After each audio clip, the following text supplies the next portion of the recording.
Je vais donner la parole à Maria Livia Moretto. Je pense tout simplement qu'après quelques mots en français, nous allons ensuite aller en terre étrangère. Allons-y.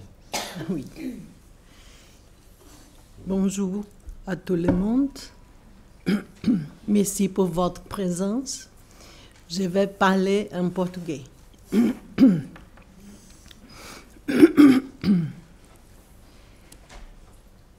É com muita alegria que agradeço ao querido professor Carleô pelo honroso convite para fazer a conferência de abertura desse colóquio, pois ele me dá a oportunidade de apresentar o meu trabalho para os colegas franceses e de compartilhar com vocês as minhas questões de pesquisa.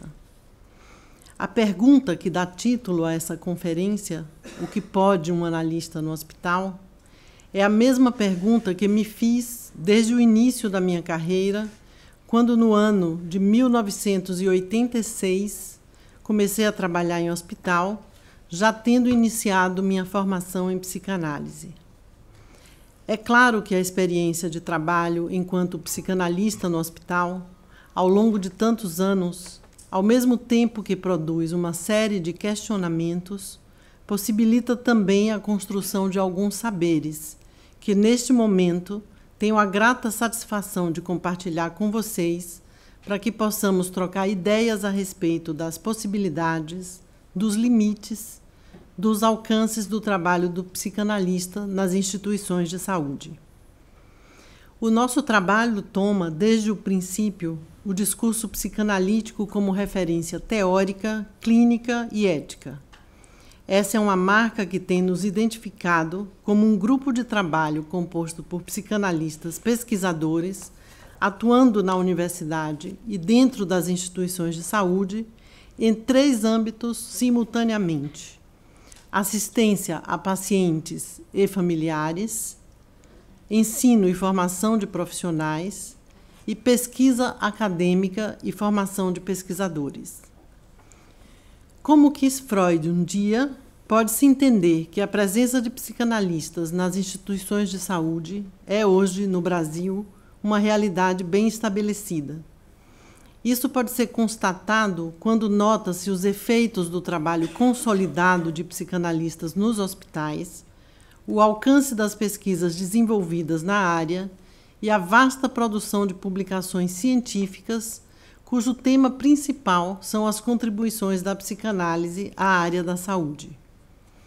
Isso indica não somente a influência do pensamento psicanalítico na formação de diferentes profissionais que atuam no campo da saúde, mas indica, sobretudo, que a presença do psicanalista enquanto membro nas equipes interdisciplinares amplia, tanto do ponto de vista epistemológico quanto metodológico, as possibilidades de abordagem do mal-estar na cultura hospitalar.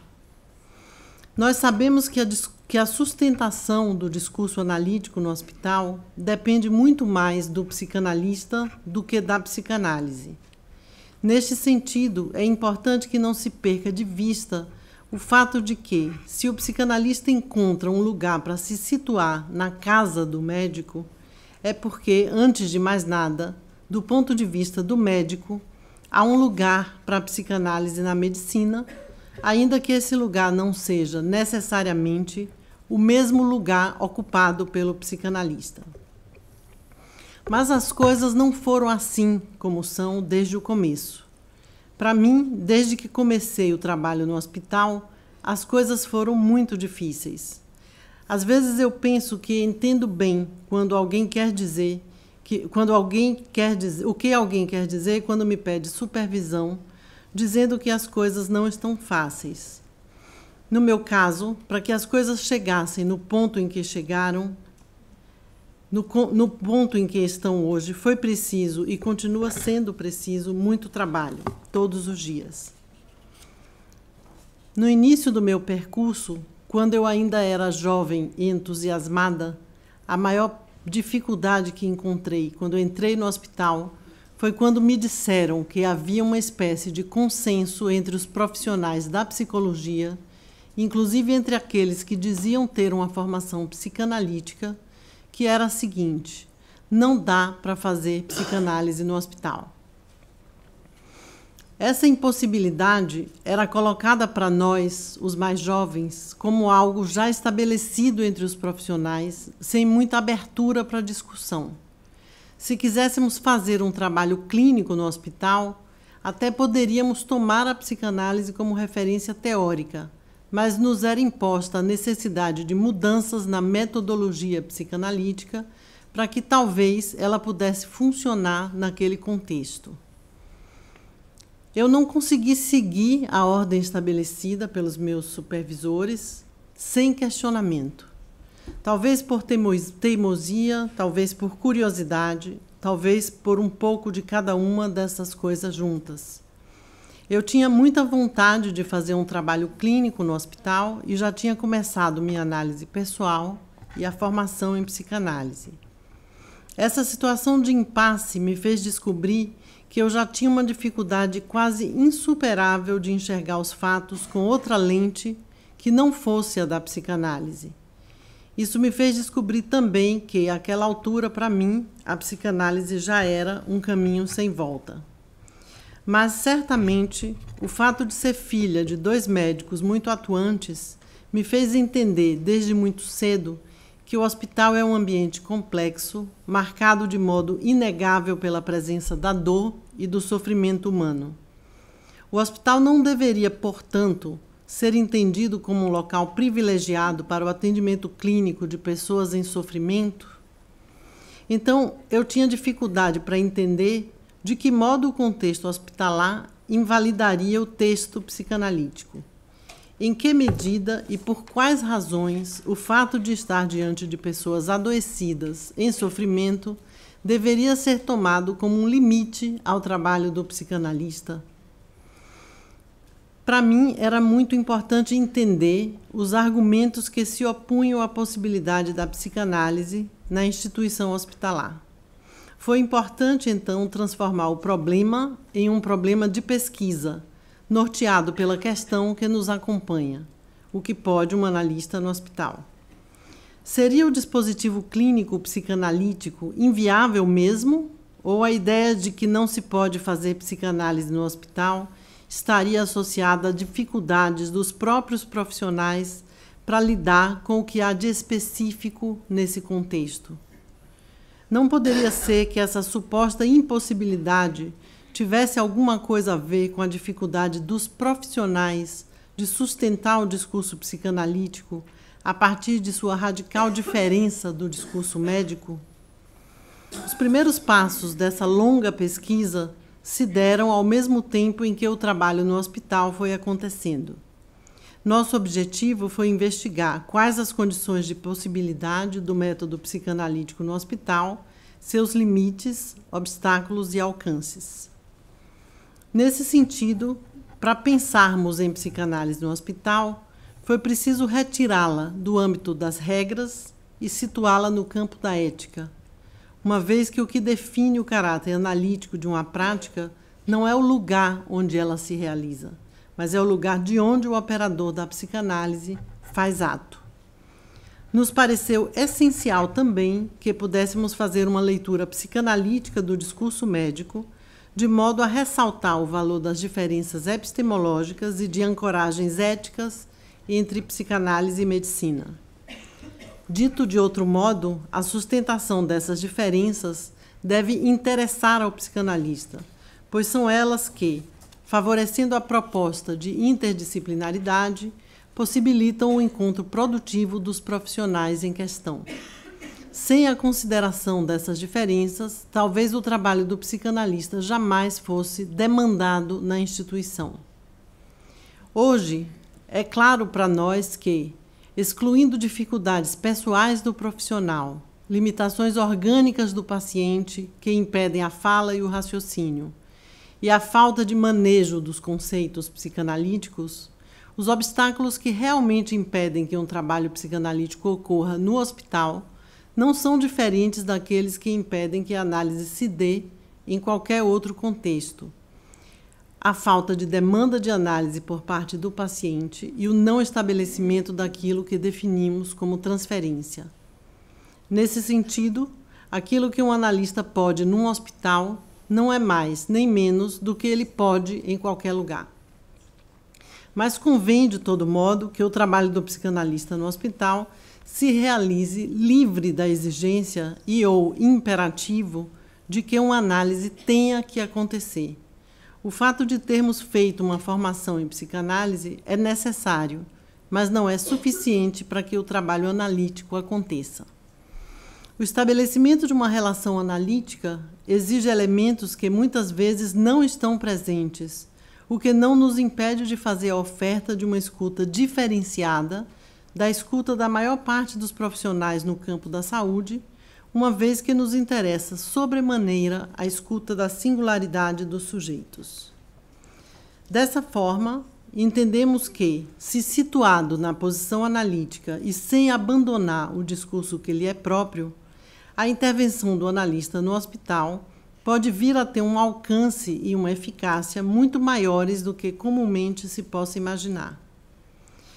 Mas, evidentemente, o trabalho do psicanalista no hospital apresenta especificidades e dificuldades que não aparecem quando ele está trabalhando como analista em seu consultório ou em qualquer outro contexto.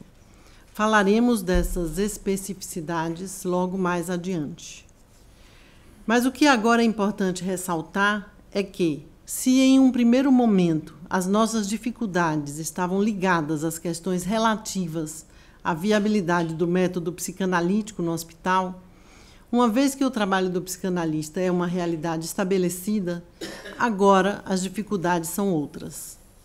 É curioso notar como, então, os desafios passam a ser mais difíceis e como a experiência acumulada exige de nós, psicanalistas no hospital, o movimento repetitivo de busca e conferência constantes das referências éticas e teóricas que fundamentam nossa prática e nosso debate a respeito de nossa posição clínica e institucional. É como se essa questão, o que pode um analista no hospital, retornasse a cada situação, nos convidando sempre à reflexão. Nosso trabalho no hospital se faz na articulação da clínica com a teoria. É claro que nos interessa a construção de uma teoria da prática clínica, uma vez que é da responsabilidade do analista a transmissão do saber que ali se constrói, a partir de seu trabalho com pacientes e equipes de saúde. Uma vez inseridos nas equipes, todos os dias somos desafiados também a construir dispositivos e casos clínicos que considerem a importância da interlocução com os demais campos de saber que compõem a cena institucional, reintroduzindo o sujeito na cena médica, ali de onde ele foi excluído pelo imperativo metodológico que orienta a ordem médica. Uma reflexão crítica a respeito das demandas dirigidas ao psicanalista no hospital indica que, de modo geral, a equipe de saúde convoca o psicanalista quando se depara com o desafio de enfrentar dificuldades que emergem da dificuldade de manejo com a subjetividade dos pacientes, ligadas ao aparecimento da angústia e do sofrimento na cena médica, seja do paciente e ou de seus familiares, seja dos membros de equipe. O que justifica, portanto, a presença de um psicanalista no hospital é, antes de tudo, a presença do sofrimento, a urgência subjetiva. Mas, como veremos mais adiante, é o modo pelo qual ele responde a essas demandas que possibilita ou não a sustentação da clínica psicanalítica na instituição de saúde. Esse, me parece, é o desafio principal. Como cada um de nós faz a sustentação do discurso analítico no hospital a partir da singularidade de cada situação. E vocês sabem que esse desafio é um desafio solitário. Por isso é tão importante que façamos colóquios de vez em quando. A partir desse momento, eu passo a compartilhar com vocês algumas das coisas que aprendi ao longo desse caminho, algumas ideias que a experiência me permitiu construir ao longo desses anos. Vou apresentá-los como pontos. São 4 pontos que logicamente se articulam entre si. Ponto 1, sobre o específico do trabalho do analista na instituição de saúde. Ponto 2, sobre a inserção do psicanalista nas equipes de saúde. Ponto 3, sobre pedidos, demandas e respostas. E o ponto 4, sobre o adoecimento como experiência singular e sobre a experiência do cuidado em psicanálise. A escolha desses pontos se deu por 2 motivos principais. Primeiro, porque são pontos sobre os quais eu gostaria de ouvir vocês, se possível.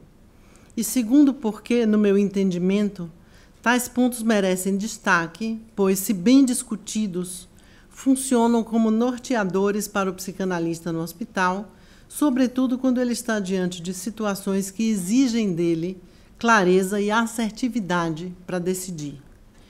Passemos então direto aos pontos, pois na sequência já será momento de concluir. Sobre o específico do trabalho do analista no hospital.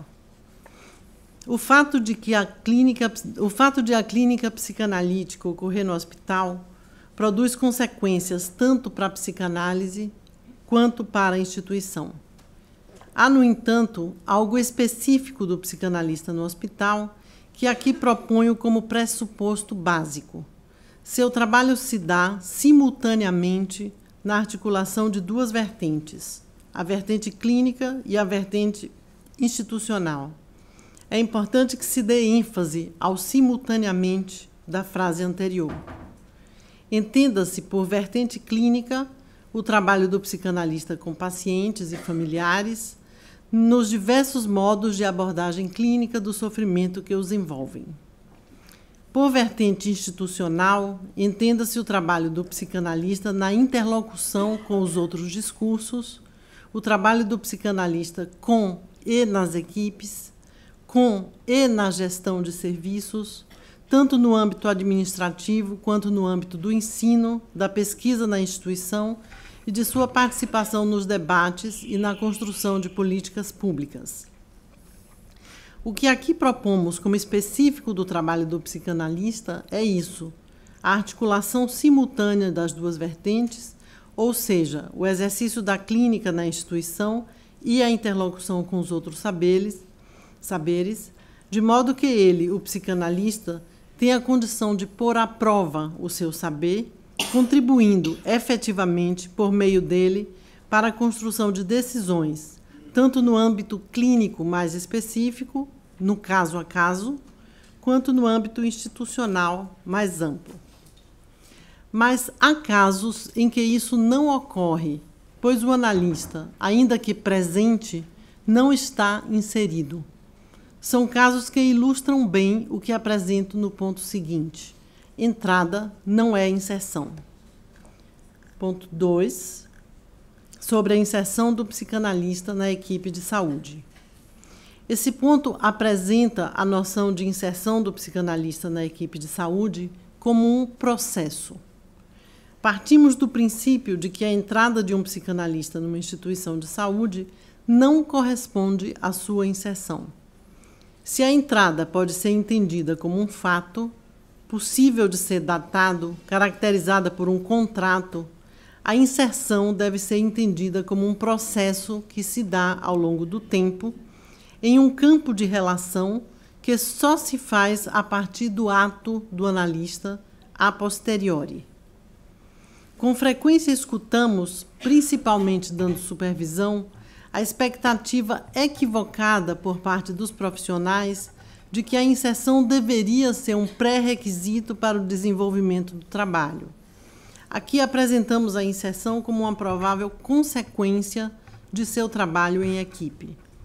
Nesse sentido, o que estamos chamando de lugar do psicanalista numa equipe de saúde não corresponde a uma vaga disponível no quadro funcional de uma instituição. Este é um lugar que não se garante por contrato, tal como na clínica. Ele precisa ser construído de modo a que ele, o psicanalista, possa operar. Chamamos de inserção o processo de construção desse lugar, e é dele, do psicanalista, a responsabilidade desse trabalho. Uma vez inserido, convém avisar, é dele também a responsabilidade de arcar com as consequências de sua inserção. Se, portanto, a inserção é um processo que ultrapassa a abertura e o preenchimento de vagas, quais são as possibilidades de inserção do psicanalista nesse contexto? Do nosso ponto de vista, o processo de inserção e a construção do lugar do psicanalista na equipe de saúde estão relacionados com dois aspectos. A. Sua disposição para analisar o tipo de demanda que a equipe lhe dirige, que, por sua vez, é determinada pelo tipo de demanda que a equipe estabelece com a subjetividade. E B. O tipo de resposta que ele dá à equipe, favorecendo ou até mesmo impossibilitando sua própria inserção. Este é o próximo ponto, ponto 3, sobre pedidos, demandas e respostas. O hospital é um lugar onde habitualmente as pessoas se deparam com situações de intenso sofrimento, o que, em muitos casos, a despeito da formação técnica de excelência, torna o trabalho uma tarefa penosa. Ali ocorrem situações nas quais nem mesmo as tecnologias avançadas para o prolongamento da vida, ainda que em estado precário, são suficientes para livrar o paciente e o profissional da saúde da experiência de impotência e de desamparo provocada por uma situação de adoecimento grave, atravessada pela angústia de morte. Como já dissemos, geralmente o chamado ao psicanalista ocorre em situações nas quais a cena médica é invadida por elementos da subjetividade, produzindo angústia e dificuldades de manejo. Esse chamado se faz de modo formal ou informal, por meio de um pedido de atendimento que, eu não sei aqui, mas no Brasil esse chamado é expresso de modo mais ou menos padronizado, por meio de uma expressão bastante conhecida por quem trabalha no meio. Solicito avaliação psicológica e conduta. Eu sempre achei curioso isso. Os profissionais não nos chamam dizendo: estou angustiado, aqui há sofrimento, sinto dificuldade e não sei o que fazer. A demanda, na verdade, é de abordagem ao sofrimento. Mas notem que essa demanda gera um chamado que transforma a demanda de abordagem ao sofrimento em pedido de avaliação diagnóstica de sintomas para a orientação de condutas. O fato de não haver equivalência entre demanda e pedido não é um grande problema para nós. Nós já aprendemos, por meio da lição freudiana, que nem sempre o que se pede equivale ao que se demanda. Assim como, nota-se com frequência na clínica, há situações nas quais o sujeito constata, na relação com o analista, que nem sempre o que se quer equivale ao que se deseja. O que quero ressaltar é a importância que tem para nós o modo pelo qual o psicanalista escuta esse pedido médico. É essencial que ele esteja atento à importância de apurar a demanda, que nem sempre vem explícita no pedido, antes de respondê-lo prontamente. Note-se que a relação que se estabelece em uma sequência lógica quase imediata entre os elementos seguintes: sofrimento e chamado, ou, dito de outro modo, dificuldade frente à subjetividade e pedido de avaliação diagnóstica. Ainda que o pedido de avaliação diagnóstica deva ser levado em consideração, o que é preciso que seja ressaltado é que a comunicação dos resultados de um trabalho de avaliação diagnóstica, por mais cuidadoso que seja, nem sempre é suficiente para cuidar das demandas da equipe solicitante, nem dos sofrimentos que encorajaram tais demandas. Para nós, um pedido de avaliação diagnóstica não deve ser tomado fora do contexto que o originou, uma vez que é do nosso interesse, ao respondermos o chamado, reintroduzir o singular no campo epistêmico, não apenas do lado do paciente, mas também do lado da equipe. Se a demanda da equipe é de abordagem ao sofrimento e o pedido é de avaliação de sintomas, a resposta do analista deve levar em consideração esse movimento da equipe, que nem sempre é consciente, mas que é o de tomar o sofrimento psíquico como sintoma psicológico a ser decifrado para ser eliminado, patologizando-o. A patologização do sofrimento é um modo de não tratá-lo e, em alguns casos, torná-lo sofrimento crônico. É o avesso do que fazemos no nosso trabalho. É por isso que devemos tomar cuidado com o uso que se tem feito dos diagnósticos psi nesses contextos. Colocar o saber psicanalítico e os termos diagnósticos a serviço da ordem médica é uma opção política que não é a nossa, pois seria a própria denegação da proposta freudiana.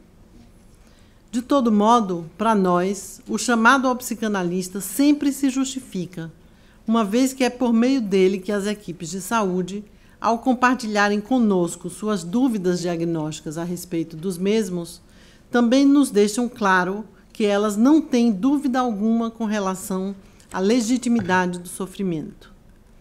Enfim, se o chamado ao psicanalista decorre de tais dificuldades, não é sempre que o chamado traz consigo uma demanda de saber sobre essas dificuldades. Há situações nas quais é evidente que o chamado ao psicanalista traz consigo a demanda de não querer nada saber sobre isso. Essas são situações que exigem do psicanalista a sensibilidade para entender que o chamado, a demanda de sua presença, não corresponde à demanda de saber, de fazer um trabalho conjunto, exigindo dele atenção às suas respostas, especialmente se ele está interessado naquilo que chamamos de trabalho de inserção. Ponto 4. Sobre o adoecimento enquanto experiência singular e a experiência do cuidado em psicanálise. O adoecimento é um acontecimento na vida de uma pessoa que pode ser entendido como um marco, no sentido daquilo que fez um corte no percurso de sua vida, produzindo um antes e um depois do acontecimento. É um acontecimento de corpo e não apenas de organismo, que, por ser disruptivo, exige um esforço psíquico extraordinário por parte do paciente, no sentido de acomodá-lo em sua vida, transformando-o em experiência singular. Esse acontecimento pode produzir uma série de consequências, entre elas a surpresa e ou a experiência de impotência, o que exige um trabalho psíquico importante de enfrentamento e elaboração de lutos, sem o qual o paciente encontra dificuldades para lutar pelo que lhe é possível. Nesse ponto, o que pretendo deixar claro é que, em um contexto onde o psicanalista é chamado, em função das dificuldades da equipe relativas ao manejo da subjetividade, a experiência do cuidado consiste, sobretudo, na atenção ao potencial traumático dos acontecimentos. É claro que o adoecimento é um acontecimento que pode se transformar em uma experiência traumática na vida de uma pessoa, e é claro também que toda situação potencialmente traumática requer um processo, sempre singular, de elaboração. Mas é muito importante que se entenda que o que confere o caráter traumático a um acontecimento não é o acontecimento em si, mas a forma pela qual ele é incluído, ou pior, excluído, no campo de suas relações.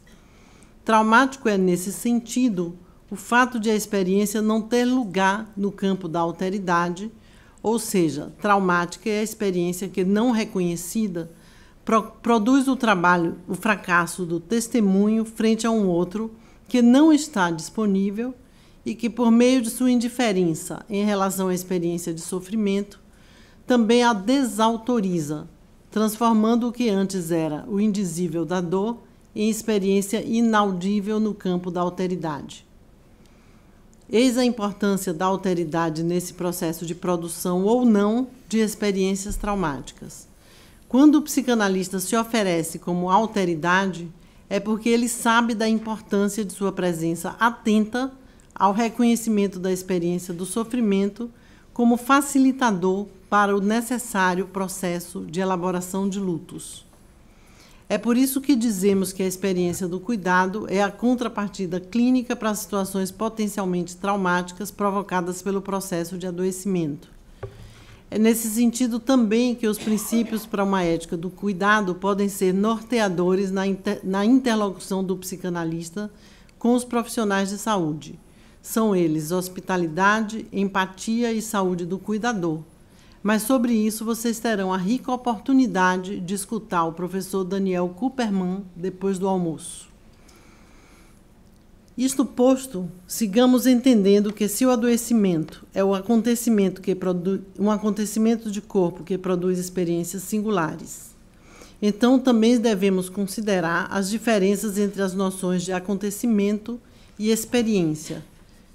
Entenda-se por acontecimento aquilo que se refere ao fato, o adoecimento propriamente dito. Por experiência, proponho que se entenda a dimensão subjetiva do fato. Nesse sentido, o acontecimento em si, a doença, é alvo da medicina, a princípio, com todo o seu aparato teórico clínico para lidar com os fatos. Nós, psicanalistas, somos profissionais da experiência. É enfaticamente o que nos interessa. Trabalhamos com pessoas a partir dos acontecimentos e de suas consequências em vários sentidos. O modo pelo qual cada um vai lidar com o acontecimento também não está apenas associado à natureza do acontecimento em si, mas às condições subjetivas dessa pessoa na relação com o acontecimento. É na relação com o analista que o paciente vai poder tratar do adoecimento como acontecimento de um corpo, que é o dele, e que, portanto, só por ele pode ser falado. A clínica psicanalítica no hospital, então, é essa que proporciona a passagem do acontecimento de corpo para a experiência singular. Isso não se faz sem um interlocutor, ou seja, essa passagem se faz por meio da construção de uma narrativa na relação com o interlocutor, o analista.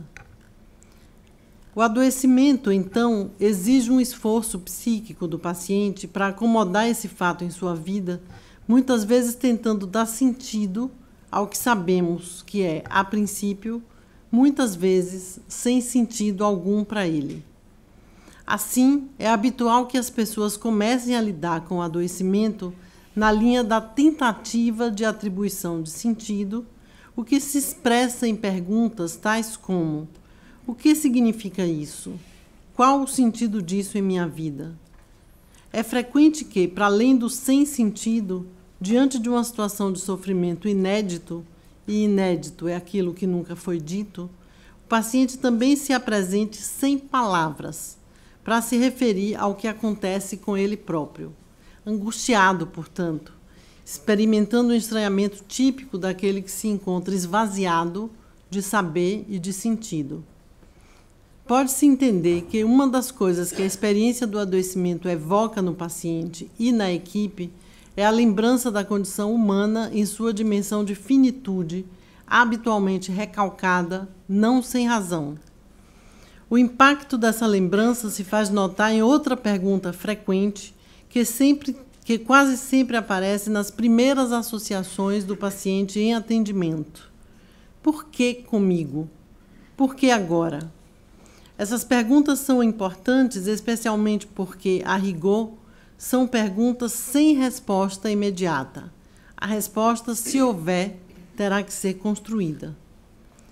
Entendemos que, diante da angústia da condição inédita, é fundamental que o psicanalista possibilite ao paciente, por meio da oferta de um espaço de fala, a construção de uma narrativa na qual ele possa assumir a condição de autor de sua história, se afastando, na medida do possível, da condição de coadjuvante em um cenário no qual ele estaria identificado com o objeto dos cuidados médicos.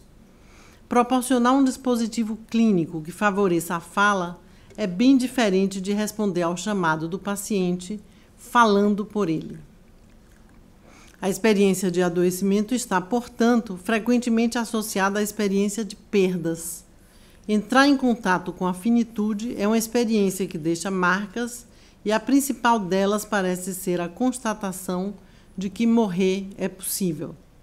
O que se perde na experiência de adoecimento é também a ilusão de imortalidade. A clínica psicanalítica nos ensina que aí se dá a experiência na qual a morte passa, no psiquismo do sujeito, para o campo do possível, o que curiosamente parece produzir em alguns sujeitos o desejo de lutar pela vida. A luta pela vida, desse ponto de vista, não se faz desvinculada do processo da elaboração de lutos, dessa condição perdida ou idealizada de imortalidade. Em tese, frente ao impossível, cabe o luto. Frente ao possível, cabe a luta.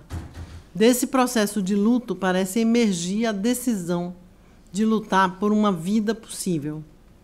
Se o adoecimento, como acontecimento de corpo, produz experiências singulares, enquanto elemento de um campo epistêmico, ele conecta diversos saberes, convocando a equipe de saúde ao discurso interdisciplinar no campo institucional, marcado pelas diferentes ancoragens éticas. É dessa forma que o psicanalista, respondendo ao chamado, introduz o singular no campo epistêmico, não apenas do lado do paciente, mas também como membro de equipe, ciente de que é o modo pelo qual ele responde a essas demandas que lhe possibilita, por meio da participação no campo das decisões, sustentar a clínica psicanalítica no hospital. Nesse ponto, o pensamento freudiano, por meio do resgate da subjetividade como valor norteador das práticas de cuidado em saúde, resgata, ao mesmo tempo, o valor da alteridade no tratamento do que faz sofrer, dando ênfase à ética do cuidado e à ética do cuidar-se, como base para que se possa suportar o protagonismo do sujeito no campo da saúde. Então, é válido o questionamento: em que medida estamos verdadeiramente disponíveis para tratar das pessoas em sofrimento na sua mais radical singularidade?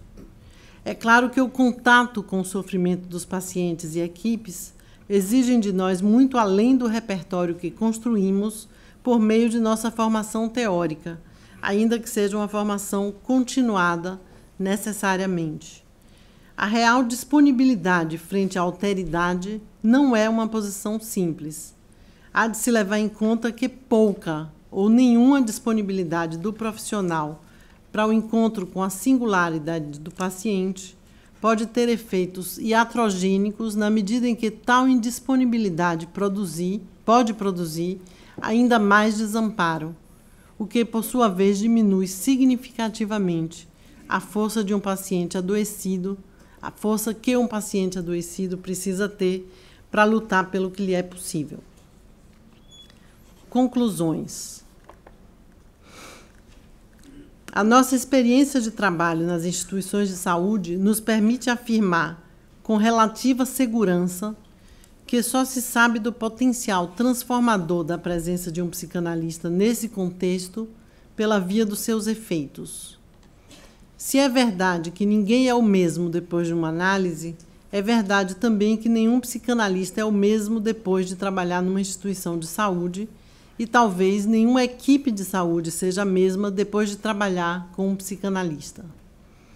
De modo geral, são efeitos que se nota quando as equipes passam a funcionar contando com as vantagens da singularidade em cena, sabendo que isso não se faz sem dificuldades.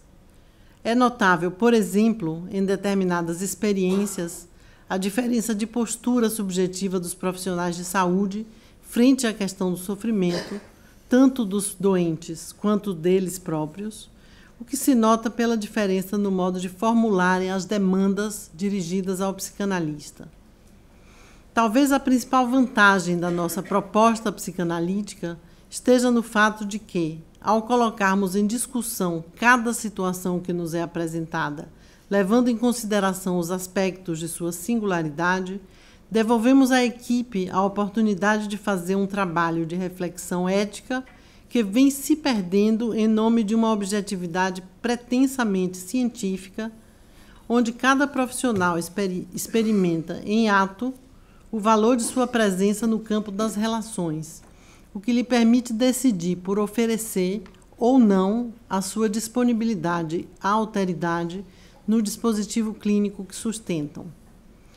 Se a experiência de cuidado à singularidade produz na equipe uma retificação subjetiva em relação ao valor da alteridade, a ponto de entenderem que a condição de invisibilidade de um paciente o deixa vulnerável à cronificação do sofrimento, o que se espera é que os profissionais da saúde não confundam competência técnica com indiferença, uma vez que temos visto o potencial iatrogênico da indiferença no campo da saúde.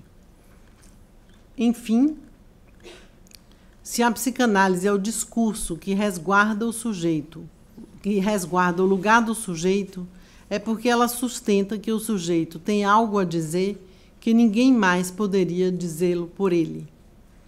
Em um contexto onde predominantemente trabalha-se em busca da padronização de comportamentos e crenças voltadas à normatização de atitudes diante dos pretensos padrões de normalidade, e mais ainda, num contexto onde a subjetividade é tomada como um risco, a psicanálise vem trabalhar a hipótese de que o arriscado é justamente a exclusão da subjetividade. Merci.